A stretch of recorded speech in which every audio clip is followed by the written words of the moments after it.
So we're going to look at number 7 on the mixed review.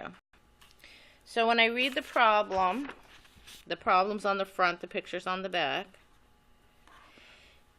A block in the diagram, so block A, the weight of block A is 3.6 newtons, and the weight of block B is 5.4 newtons. The coefficient of friction between all surfaces is equal to 0.25. Find the magnitude of the horizontal force necessary to drag block B to the left at a constant speed. So first of all, I want to find F. I am going to write down constant speed. Why am I writing down constant speed? Because later on, when I'm summing forces, I do not want to forget that that means the acceleration is 0. And this is extremely important. Okay? So I'm writing it down because I might forget. So when you write it down, you're less likely to forget because you're going to see it like this. All right. So let's look at this problem real quick. Here's the problem here. Before I start drawing my free body diagrams, I need to know which way are things moving. So if this force is pushing to the left, I'm going to make that direction positive. And that means that block A is moving to right. So for block A, that's going to be positive. Because when I'm summing forces, I always want the direction in which it's moving to be positive for my sign convention. That is the key to doing these types of problems.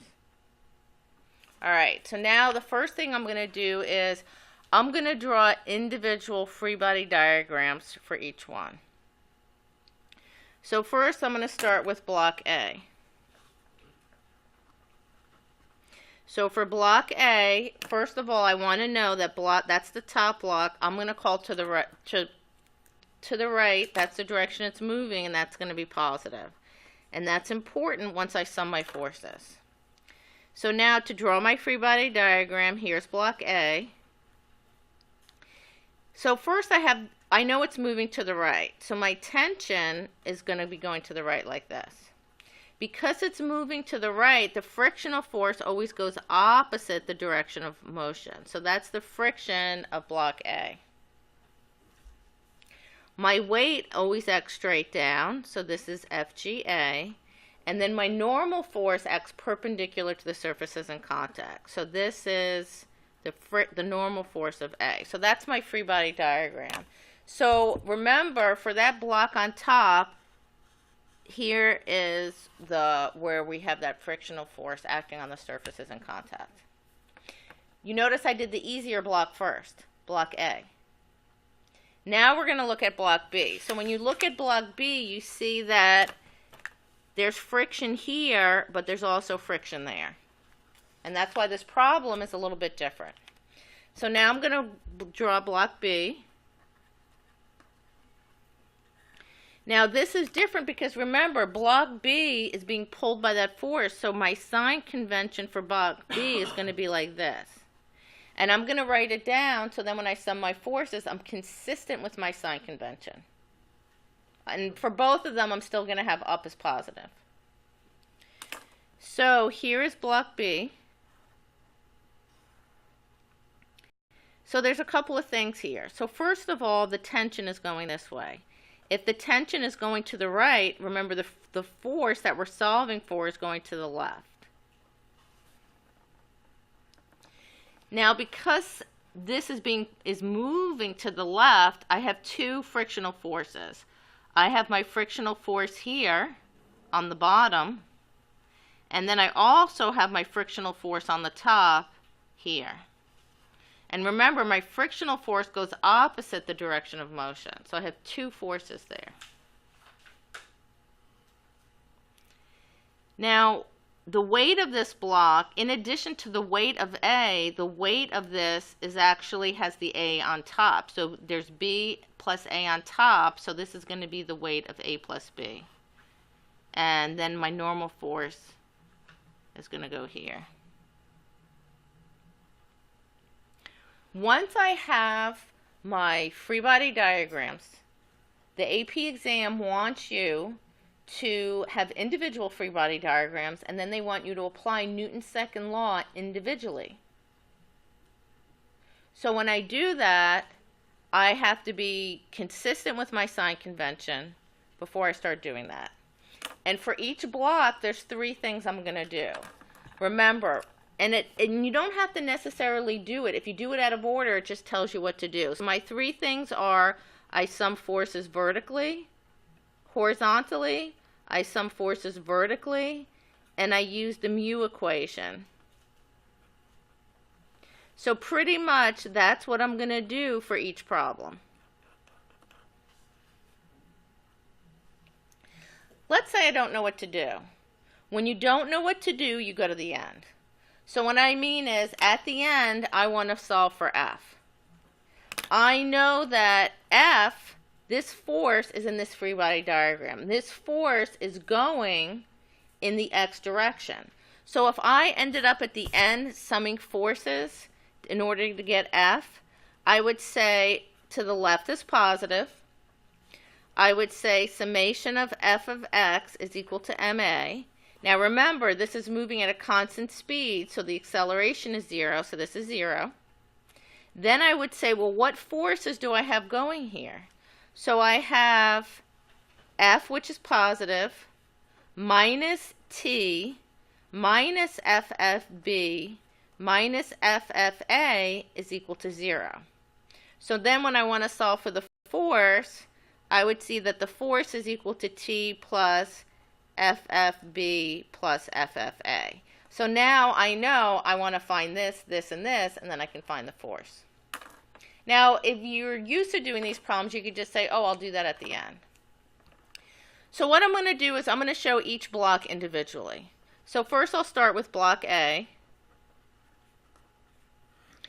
So with block A, what I'll do first is I'll sum forces vertically.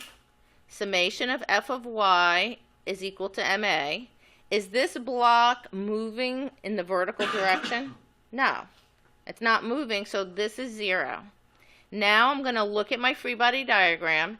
FNA is positive because it's going up. Minus FGA is equal to 0. So now I know FNA is equal to FGA, which is equal to 3.6, because that was given. The next thing I'm going to do with block A is I'm going to use my mu equation. So I know mu is equal to f of f over f of n. So FFA is equal to mu times FNA. So it's equal to 0.25 times 3.6. So FFA is equal to 0.9. So see, I sum forces vertically, I use the mu, and then to do horizontal, well, I don't need to do horizontal because that's at the end. Oh, I do need to do horizontal. I have to find the tension. Now remember, the reason why we want to find the tension here is this free body diagram is a lot easier than this one. So we always start with the easy one that has the least number of forces on it. Okay? So the last thing I'm going to do is I'm going to sum forces horizontally. Summation of f of x is equal to ma. Is this accelerating? No, it's moving at a constant speed. So this is 0. So I look at the forces. T is positive, minus FFA is equal to 0. So T is equal to FFA, which is equal to 0.9 newtons. So I did all of that for that block, and now I'm going to do the same thing for block B.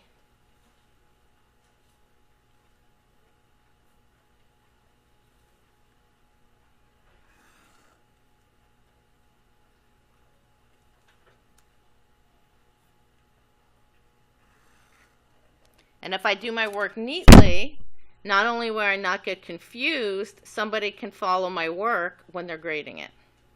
And I'll get my maximum number of points. So now we're going to do block B. So first we're going to sum forces vertically. Summation of f of y is equal to ma. That's 0 because it's not even moving in that direction. So now I look at my free body diagram and I say FNB minus FGB is equal to 0. So FNB is equal to 9 newtons. How did I get 9? Because FGB is 3.6 plus 5.4. So maybe I should have written that. FGA plus B is equal to 3.6 plus 5.4, which is equal to 9. And that's where that 9 came from. Then I use mu, so I say mu is equal to F of F over F of N. So F of FB is equal to mu times FNB, so it's 0.25 times 9 newtons. So FB comes out to be 2.25 newtons, 9 divided by 4. Once I do all this, I go back to my equation here for the force, because I've found everything. So now I say F is equal to T plus FFB plus FFA. So that's equal to 0.9 plus 2.25 plus 0.9. So 0.9 and 0.9 is 1.8 plus 2.25. So F comes out to be 4.05 newtons. And remember, it's going in this direction to the left. So all we do here is we do it step by step. So any of these problems, the first thing we're going to do is we're going to draw our individual free body diagrams. Okay? You draw each individual free body diagram. And remember, we're going to be summing forces vertically, we're going to be summing forces horizontally, and we're going to be using the mu equation. And if you do it step by step, so on an FRQ, this is a point. This is a point, and this is a point. You don't skip steps, and again, they want you to apply Newton's second law individually to each block.